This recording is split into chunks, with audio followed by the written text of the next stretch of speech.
আসসালামু আলাইকুম। প্রিয় দর্শক, গত কদিন ধরে এই মানহানি বিষয়ক 2-3টা নিউজ আমার খুব চোখে পড়ছে। কোনো একটা ঘটনায় কোনো একজনেরকে অপমান করা হয়েছে, তার মানহানি হয়েছে, এবং এটা নিয়ে যার মানহানি হয়েছে তিনি অবশ্য অতটা বিচলিত নন, কিন্তু তার কিছু সমর্থক খুবই উন্মত্ত এবং তারা বেপরোয়া। এই সমস্ত ঘটনা ঘটছে। প্রথম ঘটনাটা ঘটেছে আমাদের প্রধানমন্ত্রী জনাব তারেক রহমানকে নিয়ে একটা মন্তব্য করেছেন জাতীয় গণতান্ত্রিক পার্টি মানে জাগপার একজন নেতা। উনি জাগপার সহসভাপতি এবং একই সঙ্গে স্পোক্স পারসন মিস্টার রাশেদ প্রধান। উনি কিছু কথা বলেছেন। এই বলার কারণে বিএনপির কর্মী সমর্থক ছাত্রদল অথবা যুবদল এই ধরনের যারা আছেন তারা খুবই দুঃখিত হয়েছেন এবং তারা মনে করেছেন তাদের নেতার মানহানি করা হয়েছে, নেতাকে অপমান করা হয়েছে। অতএব এর চিকিৎসা কি? এর চিকিৎসা হলো যে রাশেদ প্রধানের বাড়ি ভাঙচুর করা, রাশেদ প্রধানের যে অফিস পঞ্চগড়ের সে অফিস ভাঙচুর করা, তার বিরুদ্ধে মিছিল করা এবং তাকে পঞ্চগড়ে অবাঞ্ছিত ঘোষণা করা।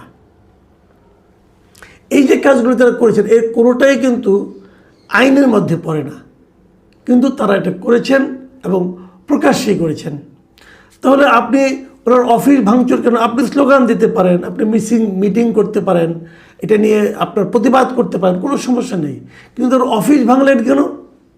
এটা জিজ্ঞাসা করাতে যারা এই কাজটা করেছেন পঞ্চগড় জেলা যুবদল এবং যুবদলের যে সাধারণ সম্পাদক তিনি বলেছেন যে আমরা মিছিল আর মিটিং করেছি এবং তাকে অবাঞ্ছিত ঘোষণা করেছি, কিন্তু জাগপার অফিসে ভাঙচুর করেছে বিক্ষুব্ধ জনতা, আমরা না, ওটার সঙ্গে আমাদের কোনো সম্পর্ক নেই। তো এই বিক্ষুব্ধ জনতারা কারা? যদি আপনি ভিডিও ফুটেজ দেখবেন, যদি দেখবেন যে বিক্ষুব্ধ জনতা এবং তাদের নেতাকর্মী এদের মধ্যে বেসিক্যালি খুব একটা পার্থক্য নেই। তো এই কাজ তারা করেছেন। আবার এর একদিন পরে দেখলাম যে এটা নিয়ে ওই রাশেদ প্রধান উনি আবার একটা প্রেস কনফারেন্স করেছেন, করে উনি আবার ব্যাখ্যা করেছেন যে উনি কী শব্দটা ব্যবহার করেছেন। উনি কুলাঙ্গার শব্দটা ব্যবহার করেছেন। এই কুলাঙ্গারের উনি একটা ব্যাখ্যা দিয়েছেন, কুলাঙ্গার বলতে কি বোঝায় না বোঝায় নানা কিছু। তো এই বিষয়টা নিয়ে মানে এত হইচইয়ের কি দরকার ছিল? আমি এই কথাটাই বলতে যাচ্ছি। দেখুন, রাশেদ প্রধানের এই বক্তব্যটা আমি শুনেছি, ভিডিও তো পাওয়া যায়, আজকাল সবই পাওয়া যায়, এবং বক্তব্যটা আমার পছন্দ হয় নাই। আমার কাছে মোটামুটি অরুচিকর একটা বক্তব্য মনে হয়েছে এবং রাশেদ প্রধানকে আমার একজন পলিটিক্যাল লিডার হিসাবে মানতে কষ্ট হয়েছে যে এরকম একটা লোক একটা রাজনৈতিক দলের এরকম ভাষা যিনি ব্যবহার করেন, তিনি একটা রাজনৈতিক দলের এত গুরুত্বপূর্ণ নেতা হন কিভাবে, এটাও আমি ঠিক ভালোভাবে বুঝতে পারিনি। তারপরে ওনার যে ব্যক্তিগত শিক্ষা, যে রুচি, তার মাধ্যমে তিনি কথা বলবেন। আমি যখন কথা বলি আমি কিন্তু আমার নিজস্ব যে জ্ঞান, আমার যে বুদ্ধিমত্তা, আমার যে মানে পরিবার থেকে আমার যে শিক্ষা, যে রুচি, আমি কিন্তু তার বাইরে যেতে পারবো না, আমাকে এখানেই থাকতে হবে। এবং আমার চিন্তা ভাবনা সব কিছু কিন্তু আমার মুখ দিয়ে উচ্চারিত কথার মাধ্যমেই আপনি টের পেয়ে যাবেন যে এই লোকটা কোন বংশের, এই লোকটা কীরকম শিক্ষা, এই লোকটা কীরকম চিন্তা, এটা কিন্তু আপনি বুঝে যাবেন। কাজে রাশেদ প্রধানও তাই করেছেন। এখন সব মানুষ তো আপনার মতো হবে না, সব মানুষ তো আপনার মতো কথা বলবেও না। তো উনি বলেছেন আমার পার্সোনালি ভালো লাগেনি। আমি ওরা নিন্দা করতে আমি মনে করি উনি এই জন্য আমার কাছ থেকে অন্তরকে নিন্দা পেতে পারেন এই সমস্ত শব্দ ব্যবহারের জন্য। কিন্তু প্রশ্ন হলো তার প্রতিক্রিয়ায় এই মানে দলের যারা নাকি নেতা কর্মী যারা তারা যে আচরণটা করলেন সেটা কি, সেটাকে আপনি কি বলবেন? সেটা নিয়ে আমার যে প্রশ্ন সেটা হলো, দেখুন একটা কথা বলি, রাশেদ প্রধান কত বড় নেতা, এর নাম তো আমি আগে ভালোভাবে জানতামও না। আপনি জানতেন? আমার তো সন্দেহ আছে যে এই লোকটা কে। জাগপার নামে যেটা পার্টি ছিল, এটা শফিউল আলম প্রধান যখন ছিলেন তখন মাঝে মাঝে নানা রকম অঘটন দিয়ে উনি আলোচনায় আসতেন। শফিউল আলম প্রধানের কিন্তু বাংলাদেশের রাজনীতির ইতিহাসে ভালো ঘটনা দিয়ে খুব একটা প্রচার নেই, কিন্তু ওটা নিয়ে বিএনপির যারা অঙ্গ সংগঠন যে এই যুবদল ছাত্রদল তারা যে কাজটা করলেন সেটাকে আপনি কী বলবেন? ছোট্ট একটা জায়গায় ছোট্ট একটা নেতা অশ্লীল একটা কথা বলেছে, তাতে আপনি ক্ষুব্ধ হয়েছেন। ক্ষুব্ধ হয়ে আপনি এমন এমন কাজ করেছেন, আপনার কাছে মনে হয়েছে আপনার নেতার জন্য এই শব্দটা প্রয়োগ করা আর রাশেদ প্রধানের ঠিক হয়নি। তো ক্ষুব্ধ হয়ে আপনি এমন এমন কাজ করেছেন যে ঘটনাটা এখন পুরো দেশের লোক জেনে গেল। আপনার নেতার মান সম্মান কি আগের তুলনায় বাড়লো না কমলো? আপনি তারেক রহমানকে জিজ্ঞাসা করেন, উনি বলবেন আমার তো কিছু হয় নাই। ওনার কিছু হয় নাই। কিন্তু শোনেন, ধরেন একটা বিশাল গাছ, সেই গাছকে যে আপনি একটা লাথি মারলেন, গাছ ভেঙে পড়বে? যদি সেটা মনে করেন একটা বট গাছ হয়, ভেঙে পড়বে? আপনি যদি বারবার লাথি দেন আপনি ব্যথা পাবেন।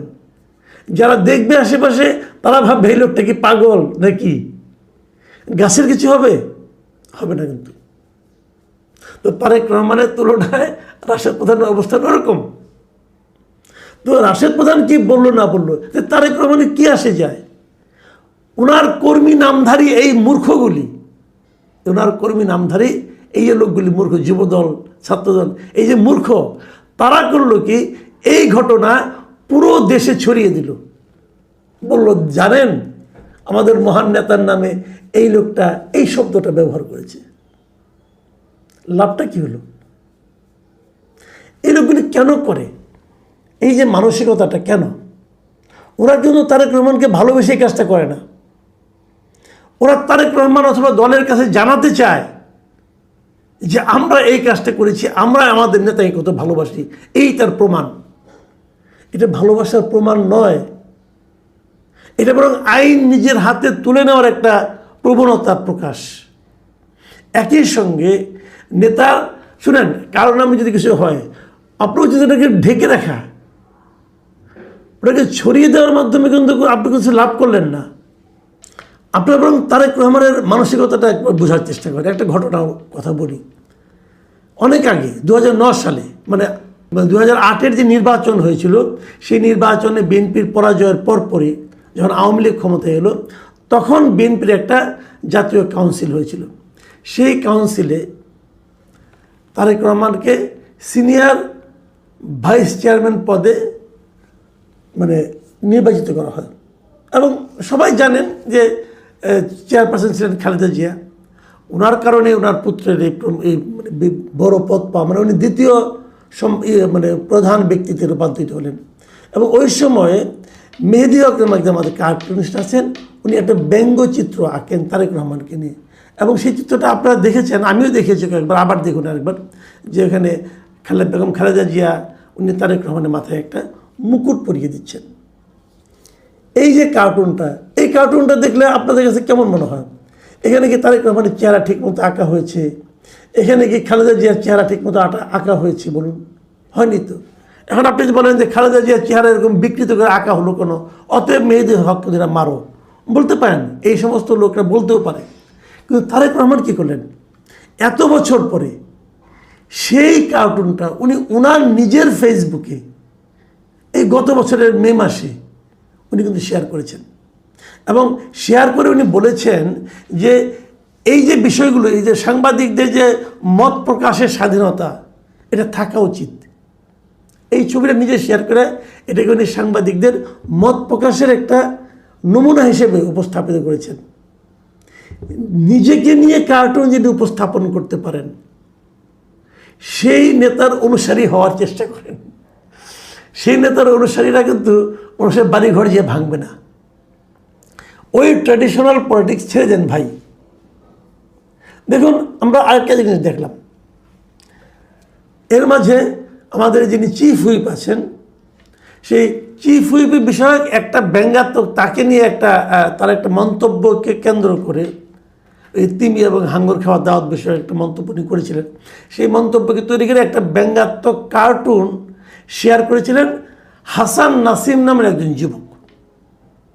এবং এতে ওই চিফ হুইপের একনিষ্ঠ কর্মী পরিচয় দিয়ে মিস্টার নজরুল ইসলাম নামে এক ব্যক্তি, তিনি যে সাইবার সুরক্ষা অধ্যাদেশ, এই অধ্যাদেশের অধীনে ওই হাসান নাসিমের বিরুদ্ধে মামলা করে দেয়।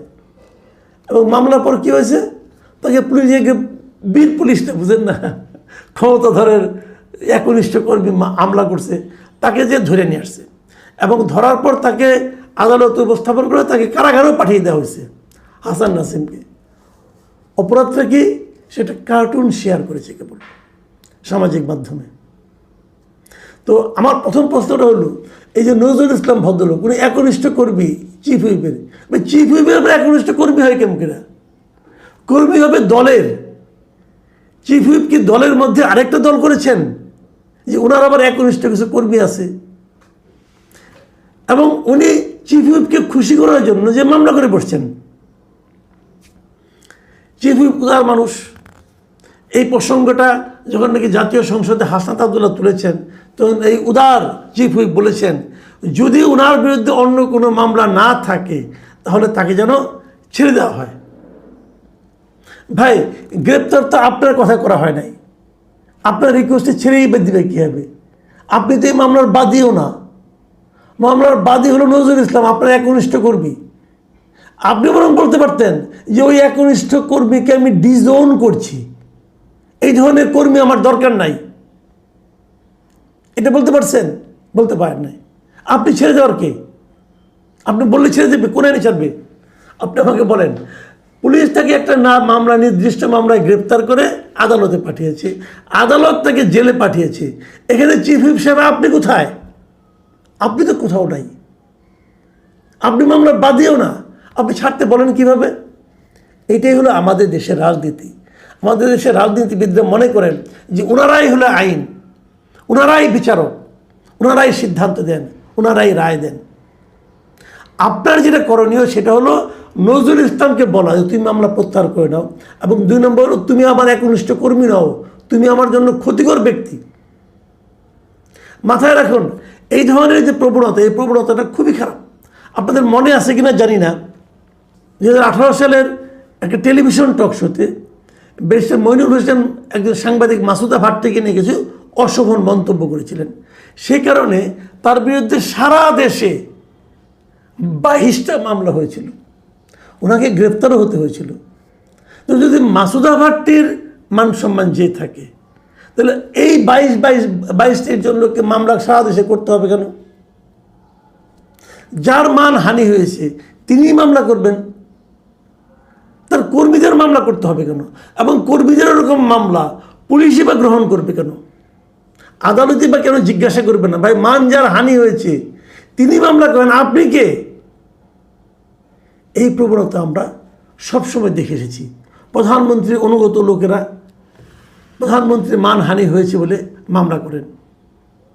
যার মানহানি হলো তিনি মামলা করলেন না, আরেকজন লোক মামলা করলো। তো তার যে মানহানি হয়েছে এটা ওই ভদ্রলোক কী করে বুঝলো? তার সঙ্গে তার দেখা হয়েছিল, সে তাকে বলেছিল ভাই আমার মানহানি হয়েছে, তুমি যে আমার পক্ষে একটা মামলা করে দাও। আমরা এটা কিন্তু হাসিনার আমলে প্রচুর দেখেছি। তো সেই প্রবণতা আমাদের যদি আবারও দেখতে হয়, তাহলে এত রক্তক্ষয়ের মাধ্যমে হাসিনার মতো স্বৈরাচারী শাসককে বিদায় করে আমাদের কী লাভ হলো? আসলে সব কিছুই কি ঘুরে ঘুরে আসে? আমি মনে করি এটা থামানোর দায়িত্ব হলো তারেক রহমান অথবা চিফ হুইপ, যাদের হয়ে অন্যরা মামলা করে, ঠিক সেই নেতাদের এরা দায়িত্ব নিতে হবে। তাদেরকে বলতে হবে ভাই মাপ চাই, তোমরা আমার মানহানির কথা বলে সারা দেশে আমার মানহানির বক্তব্য আরও ছড়িয়ে দিও না। তোমরা আসলে আমাকে ভালোবাসো না, তোমরা নিজেদেরকে ভালোবাসো এবং নিজেদেরকে তোমরা সুবিধা প্রাপ্তির জন্য এগুলি করছো। প্রিয় দর্শক, এখন এ পর্যন্তই। আল্লাহ হাফেজ।